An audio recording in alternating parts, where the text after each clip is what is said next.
Hey, what's happening everybody?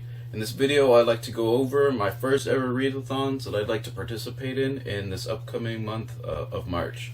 Now the first one is the ReReadathon held by Catalyst Reads, and all the links are going to be listed down below.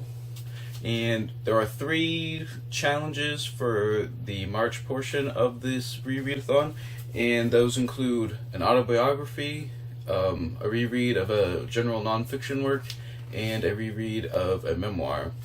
So let's get started on the 3 of those. Now, as I said in some earlier videos, I'd like to expand on my history section a little bit, and one of the topics I'd like to cover for modern history would be the era of Theodore Roosevelt through World War I, and because of that, I'm going to reread the autobiography of Theodore Roosevelt. For a nonfiction work, I decided, since I'm going to have about 8 books just from Readathon books for March, I decided to go with something a little light and easy and just do a casual popular history read for my reread of a nonfiction work, and that will be The First Clash by Jim Lacey. And this is a history book dealing with the Battle of Marathon between the Greeks and the Persians. Now, for a memoir, I honestly don't know if I've actually read a memoir before, and nothing seems to be coming to mind, so I'm gonna kind of cheat and go with a reread of Marcus Aurelius's Meditations. I mean, they're kind of a memoir. It's basically like his writings that he wrote basically just for himself while he was the Emperor of Rome in the 2nd century AD, and I think it counts as a memoir, and that's what I'm going to reread for that. Now, I'd also like to participate in the Irish Readathon as well for the month of March.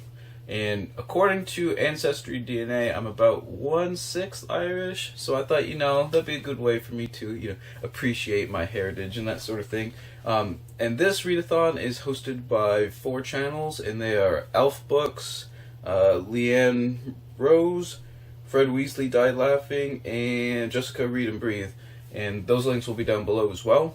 And there are 5 optional challenges for the Irish Readathon, and they are a recent book published by an Irish author in the last 10 years, read a book by a female Irish author, a book on Irish history, an Irish classic, and also a book with green on the cover. And so I'd like to try and do all 5. We'll see how it goes. Maybe not, but I'm at least gonna make an attempt at it. Now, for the first one, a recent book published by an Irish author, I'm gonna go with Only the Stones Survive by Morgan Llewellyn. And technically she was born in the United States, but she's lived in Ireland for several decades now and has Irish citizenship and has been, Celtic Woman of the Year and that sort of thing. So she basically counts, I think, as an Irish author. And this book, I believe, was published in 2016 or 2017, so it's a very recent read. And I've never read any of her works before, but I'm definitely going to check it out.